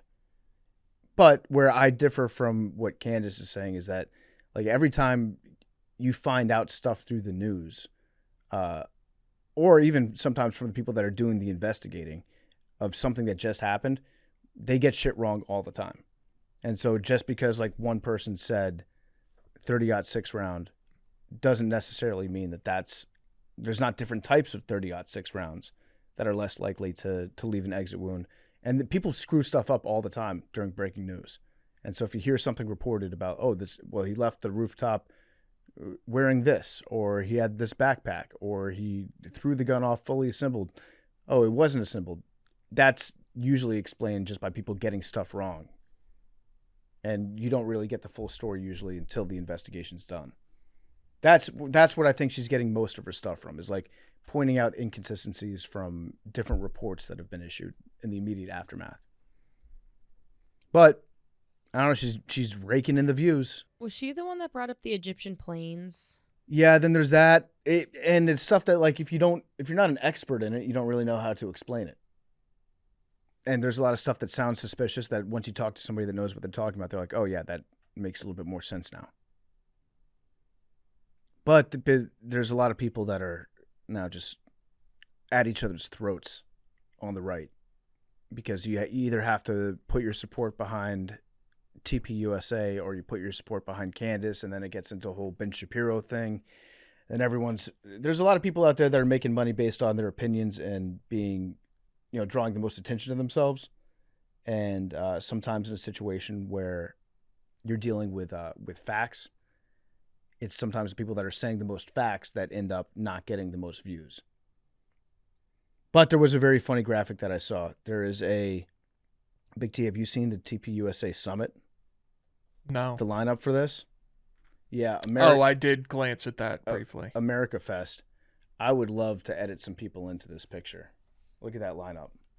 Yeah, I remember looking at it. I would love to edit. Yeah. Send it to the chat. How many people in here have you heard of? The first 20 or so? I bet there was a month-long back and forth about the order of how people were listed. Who the hell is Bryce Crawford? Don't know. Lucas Miles? Not familiar. Jonathan Keeperman? Don't know. Sheriff Mark Lamb? There's a new sheriff? Literally a new sheriff in town? We got a new sheriff? Is he the replacement for, who's the old guy, Sheriff Clark? No, Joe Arpaio. Oh, well, he was the first one. But then there was the sheriff that had the cowboy hat. I thought that was Joe. No, this is different. I think it was Sheriff Clark. I could be wrong. So we got a new sheriff now. I'll send it over to you. New sheriff, but I bet there were some fights and some jealousy about Ben Shapiro being listed before Glenn Beck. I bet Beck was upset about that. Vivek was demoted to the second line. Glenn Beck's kind of had a big comeback. He went away for a Russell while. Brand, okay. Did you see Benny Johnson's on there? That'll be interesting. Sprinkle in a couple Negroes. I see ya. Benny Johnson, he's had a week. There were some claims made. I think a lot of people have had strong suspicions regarding Benny over the years. I think a few years ago he posted look at these ads that are being served to us on the Navy's website, and he was furious. And he took a screenshot, and it was an advertisement for a gay cruise, and he was saying that the Navy has gone gay. And then people were, hey Benny, those are targeted ads. Remember when what's the guy's name? Jason Whitlock had what was it? It was the exact same situation, but his ad was something hysterical. What was old Jay Witt? They say anytime a Republican convention come, the grinder traffic in the area spikes. That's what that guy Milo Yiannopoulos was saying. He was like, there's so many gay guys that are at the head of the conservative movement right now, and he just started listing names. Mm-hmm. He is, by the way, if you're wondering about Milo, he is no longer gay. I think he converted. I am delivered. Yep. Jason Whitlock's tweet from January 1st, 2024. I'm looking at NFL standings on ESPN.com. This is the ad running above the standings. How is this possible? Appropriate? And it's an ad for a birthday card that says, balls deep inside of me is a great way to spend your birthday. Appropriate? Sound off in the comments. Listen, Whitlock is, he'll be the first to tell you that he's no Boy Scout. Mm. He has his demons he's battled over the years. There's some great old pictures of him just hanging around strippers. He fights every day to stay closer to the Lord. And by the way, shout out Matt Shaw speaking at America Fest. Who's Matt Shaw? He's the third baseman for the Chicago Cubs. Remember, he was a good friend of Charlie Kirk's, and he went to the funeral, and some people lost their minds that he missed a game to go to the funeral. That's right. Yeah, it's more about who's not on this list. What does all this mean if you're not on this list? What boy, Dave Rubin ain't on there, is he? Oh, he's got to be. I thought I saw him. Man, I didn't see him. He's going to be right under Benny Johnson. I'm not talking about the graphic. Rob Schneider. Rob Schneider. I actually want to go to this. Because this weekend. I want to hear, where is it? Phoenix. Phoenix. I want to hear, is it just going to be people in the audience and then people getting up on stage being like, we're fighting for the future of our country? And the next person's going to be like, we're fighting for the future of our country. Oh, we should do a bingo shot card. We should go to this and bingo shot card that shit. It seems like it's going to be a lot of overlapping material. Like if we're looking That's at us this, getting fucked up. PFT, that's true. If this, Danica Patrick, if this was a music festival, people would be like, I'm seeing the same band over and over and over again. Would you rather go to the undercards or the main events to see what people are saying? I think the undercards are going to get more crazy. I think so. I think that's where you're going to get all the flavor out of this. You want to go to Dr. Joseph Boot, Dr. Boot, Catherine Mangu Ward. Who are these people? I don't know. Millicent Cedra. Let's look up Catherine Mangu Ward. I want to find out what she's about. I want somebody. Can we Photoshop just White Sox Dave on there? I want to see what Ken Jack would do. I was going to say, get Ken Jack on that. With this banner, who he would put on there. White Sox Dave performing his hit, Come La La La. Catherine Mangu Ward is the editor-in-chief of some publication called Reason. The magazine of free minds and free markets. Like, okay. Oh, Reason, yeah, they are a historically libertarian magazine. Oh, Arian. Her most recent tweet, she quoted the lineup graphic. I'll be there to argue in favor of weed legalization as part of a formal debate. Pray for me, y'all, is what she said. So she might be an op. Like a true libertarian. True libertarian. That's what I'm saying. Let's get it. No driver's licenses. What's next? A license to operate the toast in your own toaster? I'd like to see some competency of operating a vehicle. Boo. Fuck out of here, you dweeb. To be fair, those people, those are real libertarians. Like, they don't mess around. I think they are the funniest human beings on earth. Mm-hmm. Libertarians are so funny to me. Like, if you're an actual libertarian. Yeah. They're borderline anarchists. They are. I would say that they are anarchists. It's my army versus your army, my dog. What's happening with your property? That's what. If you follow that logic to its end, who got the biggest stick, family? What's happening? Yeah. That pastor next to Catherine Mangu Ward, the pastor Doug Wilson, the guy who's trying to get rid of female voting. He's on there. Hell yeah. Okay. Hell yeah. He's on there. Hello, sir. We could make a good video there this weekend. As well as Grant Cardone. It's 10X. this weekend? Yeah, it's this weekend.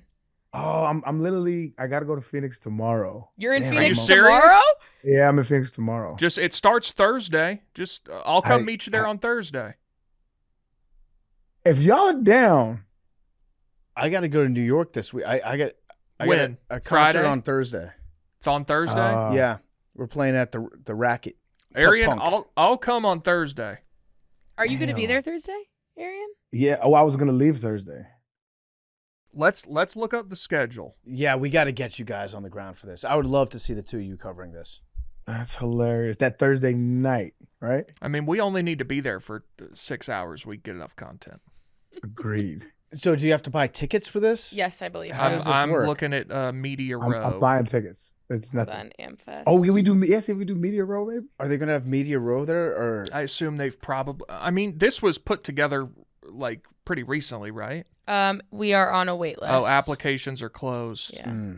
What about just tickets? What about just going as... No, it's Amfest 2025 is sold out. Please complete the form below if you would like to be added to the wait list. Sold out? What about Game Time? You can watch exclusively on Rumble. What about Game Time? Someone can get us into this. I'm positive. Do you guys know anyone on here? We have to. You've had Danica Patrick on the show. We could get in contact with Matt Shaw, for sure. Yeah. Do you know Gutfeld, PFT? That feels like someone that's crossed I don't know your desk. Gutfeld, but that's Shaw. That's a goal of mine to get on that show at some point. Let's see. Is it America Fest or Amfest? I think both. Yeah. America Fest. America Fest. I don't see any. See if Big Cat has Matt Shaw's phone number. We got to get in. I could probably get his phone number. Vivek, he's there. We have his contact info. We do have his contact Oh, wow. info. Yeah, a once supposed Guest on the show. Jesse Waters, I used to work out next to him at Equinox. at Equinox in New York. I need every bad bitch here in Equinox. Dr. You Ben know Carson. right now if you're a freak or not. Was that the one in West Philly? Yeah. I've interviewed Dr. Ben Carson before regarding baby Hitler. Grant Cardone got mad at me a couple years ago. Do you remember that? For what? I wrote a blog about how stupid he is, and he got mad about it. So then I blogged his video getting mad about it, and then he got mad about that. You got him. 10X. Walked right into your trap. Yeah. Inception. He like exploits his kids to a level I've never seen before. I can't believe it's. Where is this? Like the Suns Arena? How is it sold out? Introduce you to Joe Jackson, Maddie. I don't know who that is. What comedian was it that said he's proof you can beat your children to greatness? Yeah, I saw that. I don't remember who it was though.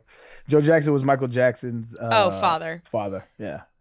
And he was notoriously abusive. But I don't think Cardone's abusive. He just literally makes his kids He's do. just dumb. Yeah. maybe Joe Jackson was onto something. It worked. It's not even telling me where it is. I'm looking right now. So Thursday. Oh, wow. Thursday's a banger at Thursday night. Erika, Kirk, Ben Shapiro, Russell Brand, Matt Walsh, Tucker Carlson. I mean, that's the lineup you want to be there for. You don't even need to stay after that. Woo! You can stream it as well. Yeah, but we got to be there on the ground with the people. I know. What night is JD Vance? Friday is Matt Shaw's on Friday, along with Todd and Savannah Chrisley, Vivek, Rob Schneider, Steve Bannon. Oh, that's your boy Vivek too, ain't it? He's fallen off. Oh, damn. It looks like JD Vance closes it on Sunday. I really want to see you guys go to it. Can we? I'll go. Is there ticket? There's no tickets, is there? Well, we got to find a way in. What if we just go hang out outside? But then you won't be able to see what they're talking about. We just want to talk to the people, do some man on the street, and then if we get to Phoenix, we'll find a way in. That's a wild thing to say. Scalping tickets to Amfest. I feel like they might have enhanced security. No, I'm just saying we'll get a ticket from somebody. We should be able to. Somebody will see Big T and they'll be like, we got to get Big T in there. Hopefully there's somebody out there right now that is listening that can help Arian and Big T get in. I would love to go. I can't make it, but I want to see what you guys would do. Let's just set it up in the future because this ain't going to be the first Republican Woodstock. I don't know if we're going to... No, but this is the one you got to be at. I don't know if we're going to get a lineup like this. Yeah, actually, Arian, that's the worst example that you could give. Like, don't something that happened once. Don't go to Woodstock. There'll be a Woodstock 99. I'm sure that'll be fun. Go to that one. There was another Woodstock. Yeah, and it sucked. They didn't have water. One could argue that the first Woodstock sucked as well, but I don't know. I think the original Woodstock would have been good to go to. Also, Nate Smith is performing Thursday night. We gotta be there. Who's that? Who? Whiskey on You. Don't worry about it. Great singer. Sing the hook. Sing the hook. I might know this. So I ain't gonna waste another drop of whiskey on you. How does the rest of it go? Ain't gonna waste one more night missing wanting you back. No, I ain't gonna dry another tear in this glass. I didn't waste any time finding somebody new, so I ain't gonna waste another drop of whiskey on you. No, I ain't. Follow me, everything is all right. I'll be the one who let you in at night. And you know what we need to do for real? I can guarantee you're gonna find still in the this shine. glass Big T filled shine. with whiskey. No. You just don't steal his thunder. He killed that shit. He's obviously way better, yeah. Yeah. This is what we need to do, Big T. You need to come to Houston, and we need to document the process of us making a country track. I'll make the beat. I'll produce it. I'll record you. I'll mix it, and we'll send it to the people. Like I'll write it. We'll write it together, right? I would do that. And we just need to make a dope little country slap. I am interested in attending the World Baseball Classic this spring, which part of it is in Houston. Bro, this is perfect. And you're talking to the writer of Knock Knock. You know what I mean? That's true. You're talking the Hollywood, the Halloween banger. You know what I'm saying? You guys to perform next That's year. what I at do. Fest. Have y'all heard I Like Unicorns? No. Nope. Okay, I'm sending I Like Unicorns to the group chat. Like, this is some of my best work. Like, my little daughter wanted to make a song, and I was like, "What about?" She said, "Unicorns." Like, fucking, of course you want to make it about unicorns. And so, made the beat, wrote it on the spot, and it became a household classic, dog. And it's like, it's not even long. Here, y'all can listen to this jump.